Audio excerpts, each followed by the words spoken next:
Sa pagluluto po ng fried rellenong pusit, kakailanganin lang natin ng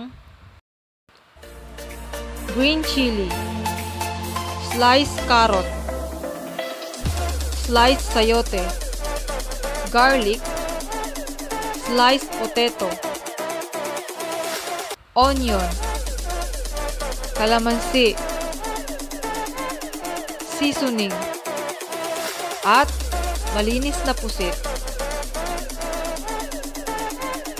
Ang ginagawa ko po ngayon ay minamarinate po ang pusit gamit ang seasoning, kalamansi at garlic.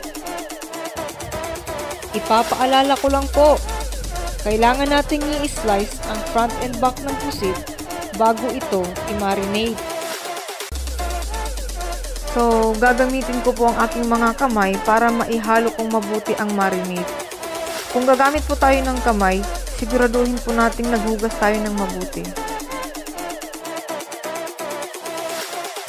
Ngayon naman po, habang minamarinate natin ang pusit, paghahalo-haluin naman po natin ang mga natitirang sangkap.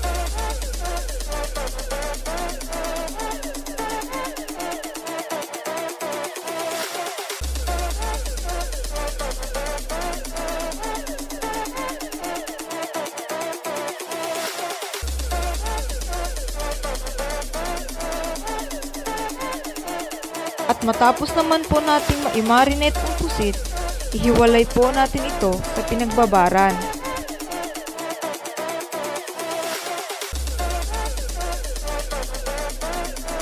Ngayon naman po, ipapasok natin ang mga pinaghalo-halong sangkap sa loob ng pusit.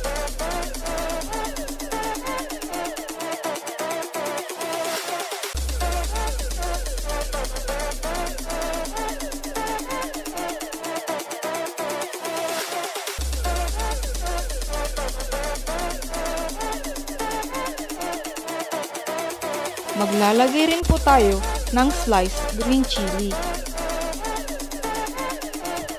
Ito po ay makakapagdagdag ng masarap na amoy at lasa sa ating linyerong pusit.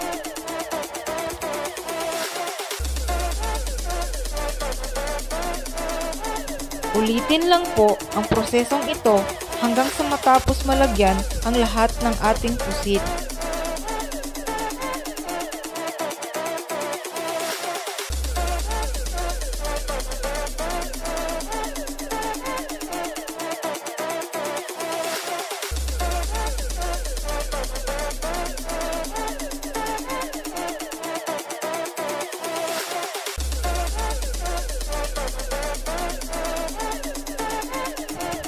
Ngayon naman po, gagamit tayo ng toothpick para maikabit muli ang ulo ng pusit sa kanyang katawan.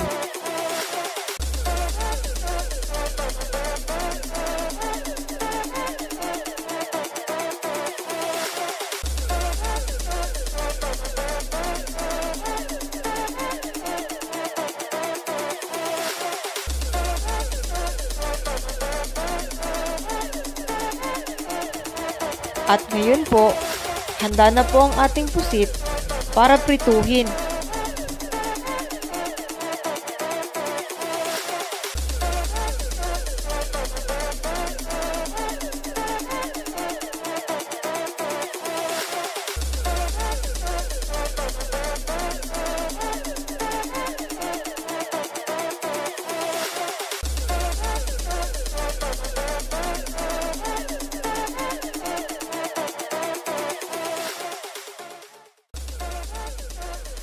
Sana po, nag-enjoy po kayo sa panonood. Maraming salamat po.